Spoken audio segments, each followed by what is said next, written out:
รักษามัคคี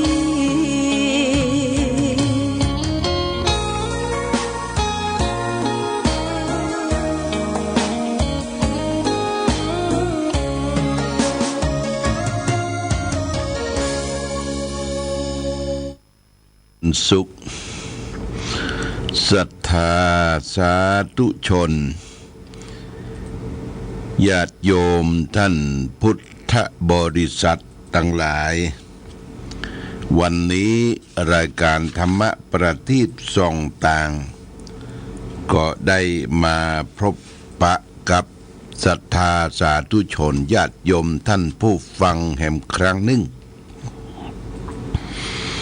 วันนี้เป็นวันเสาร์ที่6เดือนกันยายนพุทธศักราช2568 September 2025 ตรงกับเดือน10ใต้เดือน12เหนือขึ้น14ค่ำปีมะเสงงูเร็กอากาศท้องถิ่นในวันนี้ที่อำเภอฝางฝนตกสิเนอะญาติโยมตกสิบ่ตกหนาบ่ตกหนักสักเท่าใดก็สามารถที่จะเดินทางไปไหนมาใดได้สะดวกอยู่ประกอบกับวันนี้เป็นวันเสาร์ถึงวันเสาร์ครั้งคราใดที่สำนักปฏิบัติธรรมวัดพระพุทธบาทอุดมนาโมสาวาก็เชิญชวนญาติโยมท่านสาธุชนทั้งหลายได้ขึ้นวัดได้ปฏิบัติธรรมการขึ้นวัดปฏิบัติธรรมนั้นมีกิจกรรมก็คือการได้ไปไหว้พระตรวจมนต์แปรเดินจงกรมและก็เจริญสมาธิภาวนาแผ่เมตตาถวายจตุปัจจัยทายทานและก็รับประทานอาหารด้วยกันในญาติโยมสำคัญก็คือได้รับประทานอาหารด้วยกันเนี่ยทางวัดพอถึงวันเสาร์เมื่อใดก็ได้เตรียมสำรับกับข้าวน้ำชากาแฟไว้ต้อนรับญาติโยมท่านสาธุชนทั้งหลายก็ขอเชิญชวนมาร่วมกัน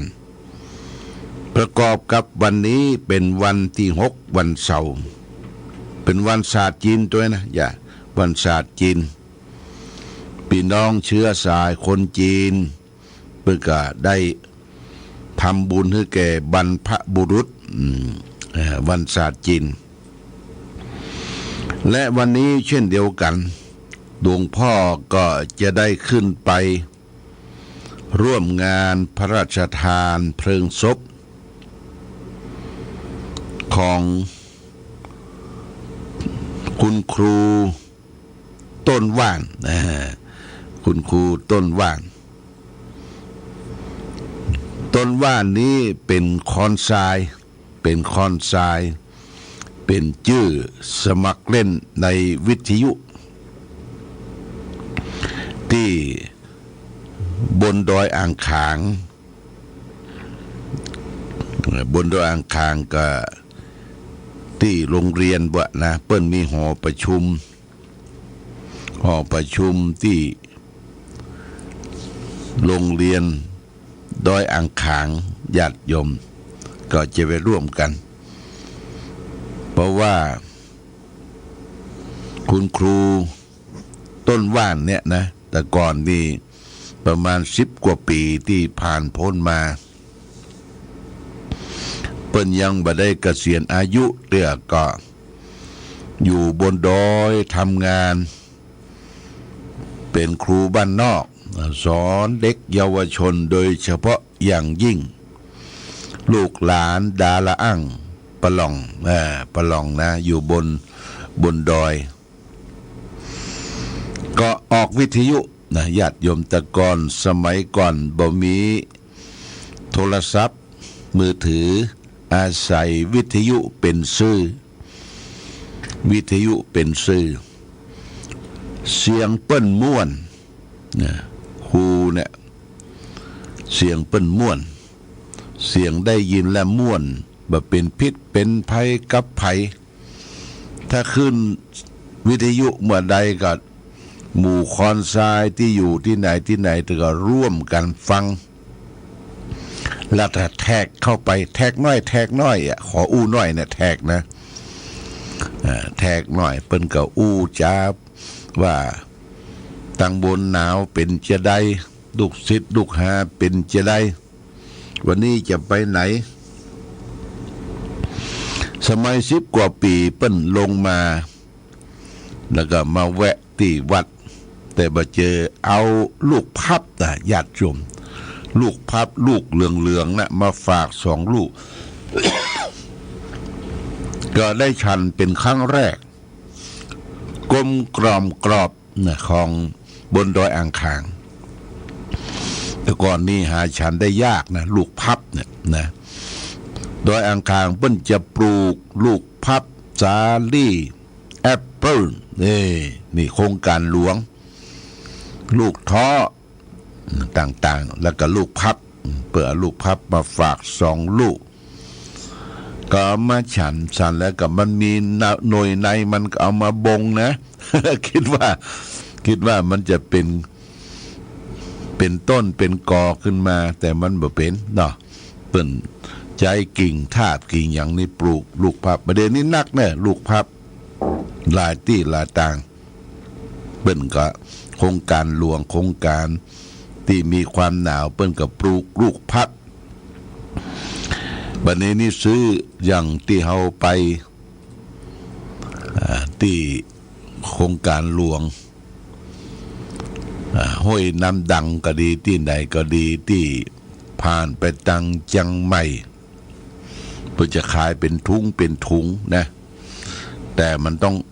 งอุกก่อนอุกแล้วก็สุกแล้วก็ปลอกกรอบมันหอมอร่อยนี่ลูกพับวันนี้จะได้ไปส่งศพคุณครูเรียมชื่อเดิมว่าชูเรียมสิงห์ทรอายุ65เปิ้นจัดงานพระราชทานเพลิงศพเนี่ย8 โมงป่ายนี่ก็จะขึ้นไปละนะขึ้นไปทางเส้นเหนือเนี่ยเส้นม่วงชุมเนี่ยนะม่วงชุมพดไปนอแลเปิ้นจะตั้งศพไว้ที่นอแลนี่ศพของครูเรียมสิงห์ทรหรือคอนทรายวิทยุวัดต้นว่านนี่ก็แจ้งญาติโยมท่านสาธุชนทั้งหลายหลวงพ่อบ่ได้อยู่วัดนี่บ่ใช่ว่าบ่มานะญาติโยมต้องมากันไหว้พระสวดมนต์เป็นหน้าที่หลวงพ่อก็ได้มอบหมายให้ตู้เจ้าประสงค์เป็นผู้ทำกิจการนำไหว้พระสวดมนต์เป็นประจำทุกวันเสาร์นะอย่าได้ไปขาดญาติโยมการไหว้พระสวดมนต์กิจกรรมเนี่ยถือว่าเขาได้ทำให้มันต่อเนื่องทุกวันเสาร์เนี่ยจะไปขาดมีกิจการงานใดก็สวะวางไว้ก่อนสักเกินวันก็ขึ้นมาร่วมกันมาพบปะอูจากันไถ่ถามกันว่าเป็นจะได้อาหารการกินตั้งบ้านตั้งจองปัจจุบันนี่นอล้ำก่ออย่างล้ำก่อก็บอกอู้กันไปวันนี้ก็มีอาหารเตรียมไว้2 อย่างเลยญาติโยมนะเตรียมไว้2 อย่างเป็นอาหารสำหรับคนแก่คนวัยสังขารละเขาบอกกินอาหารที่มันกินยากเอาง่ายๆญาติโยมก็มาร่วมกันประพฤติปฏิบัติธรรมวันนี้วันที่6นะ10ขึ้น14ค่ำวันพุธขึ้น15ค่ำนี่เป็นวันเดือน12เพ็งเดือน12เพ็งนี่หลวงพ่อก็ได้ประกาศไว้ว่าจะตาน โรงกองหลวงโรงกองหลวงวันพรุ่งนี้ก็จะตานถวายตานไว้ในพระพุทธศาสนาโรงกองหลวงนี่ก็ใช้งบประมาณ150,000 บาท150,000 บาทแต่การที่บริจาคนั้นมันบ่ได้เต็ม150,000 บาทก็ใช้เงินของตังวัดเท่าที่มีอยู่นี่สมทบเป็นค่าแรงงานเป็นค่าวัสดุอุปกรณ์ต่างๆวันนี้ก็ขออนุโมทนาที่เราได้บริจาคให้หอมกันมาแล้วโดยมีหลวงพ่อพระครูสุจิตานุรักษ์ด็อกเตอร์ครูบายี่แก้วเจ้าอาวาสวัดพระพุทธบาทอุดมนี่10,000 บาทนายประนพสุทธเสนานางสายใจห่านตระกูลผู้ดูแลอนุสาวรีย์พระเจ้าฝางพระนางสามผิว10,000 บาทแม่อุ้ยแก้วก้อนแป้นบ้านห้างต่ำ200 บาทแม่จันกันทิยะบ้านแม่คะ200 บาทแม่แก้วลูนไซตระกูลบ้านหนองยาวใต้1,000 บาทนายเอกนัทนางอัญชลีเด็กชายอธิกรไซตระกูลบ้านหนองยาวใต้200 บาทคุณครูระไมพันสำริดบ้านหนองอึ่งเหนือ250 บาทแม่นินทิลายอดคำ100 บาทแม่ลำดวนเป่งแก้วบันเต่าดิน100 บาทครูทิลินรัตนดาวธนิตธัญยบูรณ์ครูสอนโรงเรียนบ้านห้วยประสาง300 บาทแม่กองแก้วฐานา100 บาทแล้วก็แม่เอียงทิพย์กำลังศรีอุทิศไปหาป่อสมชายกำลังศรีหรือไอ้ตีเนี่ยเป็นคนเจ้ากี้เจ้าการเป็นคนชอบตีกองหลวงนี่บ้านหนองอึ่งเหนือ 2,000 บาทแม่สมควรดงดังส่วนดอกใต้ 1,000 บาทแม่ฟองจันเหมยกาดบ้านหนองตุ้ม100 บาทแม่คำน้อยสุปัญญาบ้านสวนดอก200 บาทแม่จันทาเหลืองสุวรรณบ้านสวนดอก100 บาทแม่จันสมปันไฝบ้านหนองอึ่งใต้100 บาทนางสาวพันนีเขื่อนแก้วบ้านห้างต่ำ200 บาทและก็อาจารย์แสงล่านายธนพจน์ชนะธนบุตรบ้านหนองฮง200 บาทแม่มีพินชัยโยภาสบ้านปางปอย200 บาทแม่เข็มทองนายชาญชัยกระบุญบ้านสวนดอกไต้ 1,200 บาททั้งหมดทั้งหลายนี้ต้องขอบคุณอนุโมทนาถ้าชื่อของญาติโยมบ่ได้เขียนขาดตกบกพร่องอย่างใดก็ต้องขออภัยมาณโอกาสนี้วันพรุ่งนี้เขาจะตาลแล้วเนอะตาลหงกองหลวงชื่อว่าขุนฝางนางไม้ชื่อขุนฝางกับชื่อว่านางไม้กอง2 แก่นและกองปูจา1 ชุดก็จะได้อยู่ห่มอยู่เงาเนาะญาติโยมจะตาลมาพูกบัดนี้ก็รวบรวมปัจจัยยอดตาลยอดตาลก็มีแม่แก้วลูนไซตระกูลบ้านหนองยาวใต้เปิ้นหอมมาแล้ว 1,000 บาทหลวงพ่อพระครูสุจิตานุรักษ์ 1,000 บาทยังบ่เพียงพอญาติโยมเอาจะตานื้อตุเจ้าพระสงฆ์ทุกตน9 รูป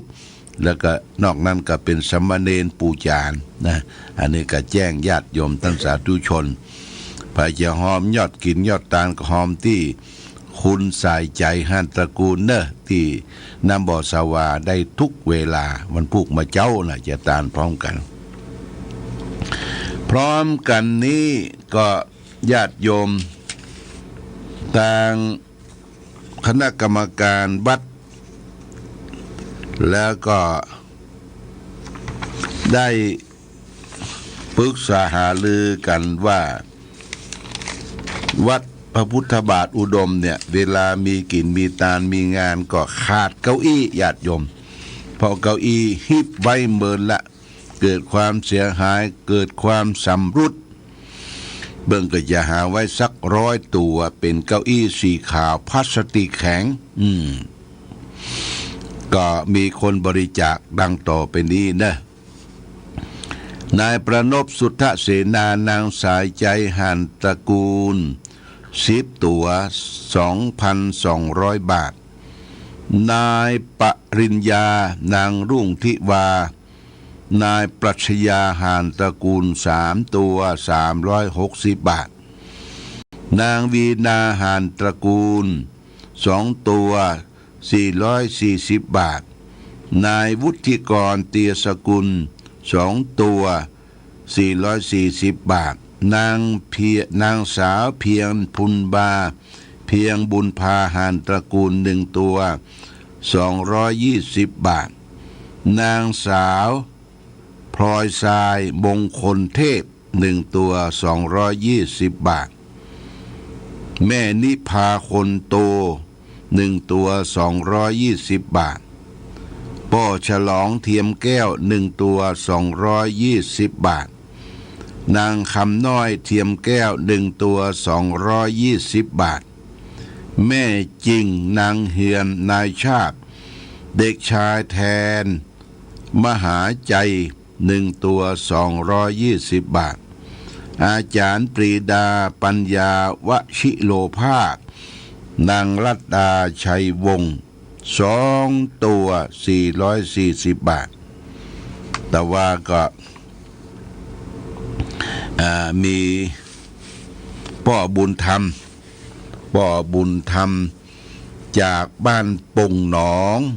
พ่อบุญธรรมจากบ้านปงหนองเวียงป่าเป้าโทรศัพท์มาหาหลวงพ่อว่าเอาเป็นเจ้าภาพ2 ตัวเน้อหลวงพ่อเพิ่นจะได้โอนสตางค์มา2 ตัว 440 บาทนี่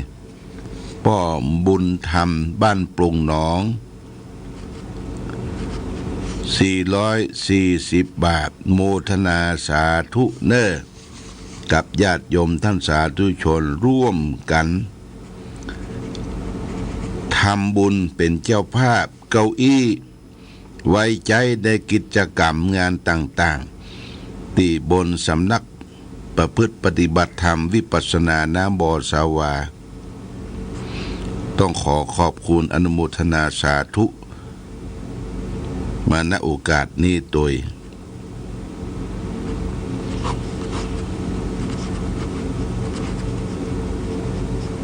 เอาละก็มี2-3 รายการที่แจ้งให้ญาติโยมท่านสาธุชนทั้งหลายวันพรุ่งนี้เป็นวันศีลใหญ่ก็คือศีลเดือนเพ็งญาติโยมศีลเดือนเพ็งเดือน12 เพ็งเปิ่นปล่อยผีปล่อยเพศมารับของกินของทานจากวงวานพี่น้องอันอยู่แห่งห้องและเมืองคนหวังได้รับส่วนบุญส่วนกุศลที่จะได้ไปพุทธไปเกิดในสัมปรายภพที่ดีต่อไปบ้านเฮาเมืองเฮาก็ทำบุญตามประเพณีตานกัวเข้าขันเข้าแล้วจากนั้นก็ได้ตานกินข้าวสลากกะพัดมีกล้วยน้อยกล้วยใหญ่เอาไปลู่ไปกินไปตานวันนั้นไปแวะที่แม่แจ่ม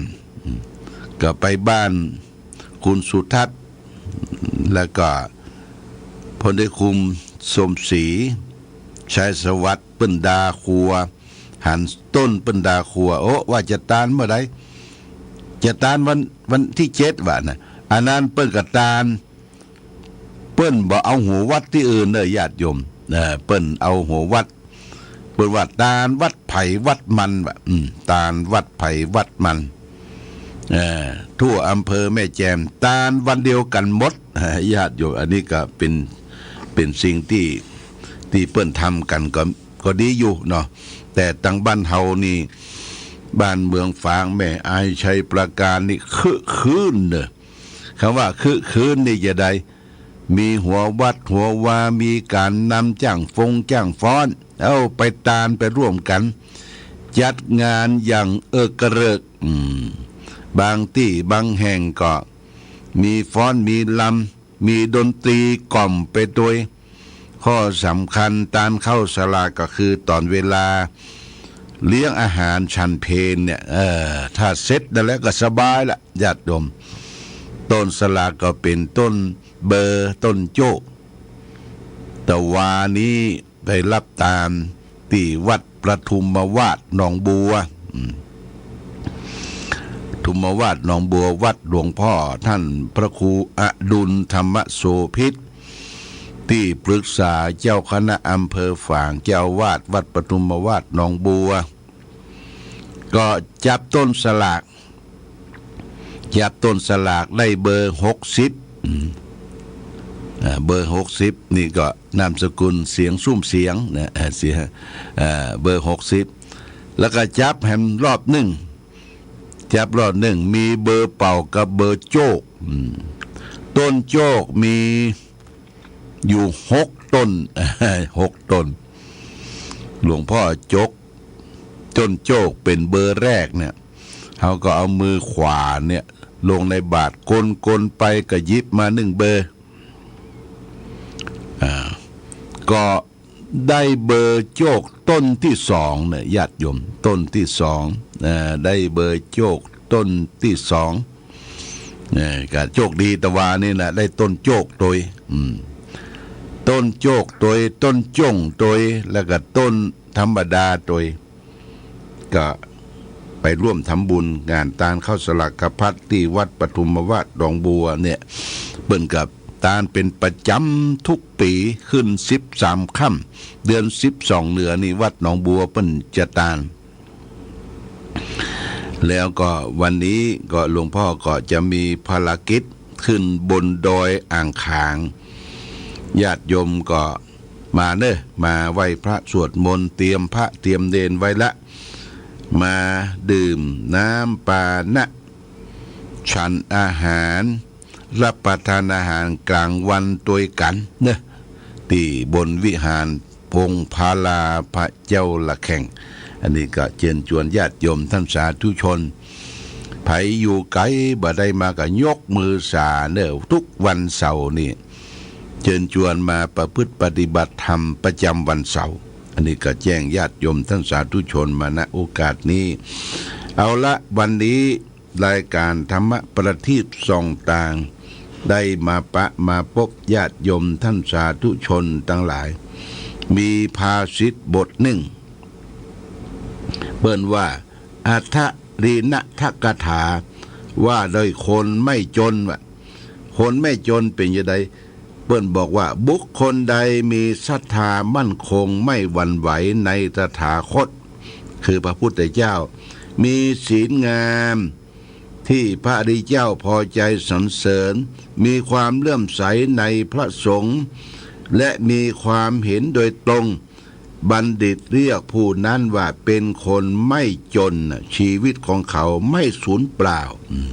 คือเลื่อมใสในพระสัมมาสัมพุทธเจ้าพระธรรมและพระสงฆ์มีพระรัตนตรัยอยู่ในจิตในใจอยู่ตลอดเวลาบุคคลนั้นเกิดมาเป็นคนไม่จนมีอริยทรัพย์อยู่ในจิตในใจไปที่ไหนก็ปลอดภัยโดยล่ำเปิงว่าพุทโธเมนาโถธัมโมเมนาโถสังโฆเมนาโถข้าพเจ้าขอเอาพระพุทธพระธรรมพระสงฆ์เป็นสรณะเป็นที่พึ่งดังนี้เป็นต้นวันนี้รายการธรรมประทีปส่องต่างได้มาพบญาติโยมท่านสาธุชนทั้งหลายก็พอสมควรแก่กาลเวลาขอความผาสุกความมีธรรม ยงบังเกิดมีแก่ศรัทธาสาธุชนญาติโยมทุกท่าน รายการธรรมประทีปส่องต่างต้องขอลาก่อน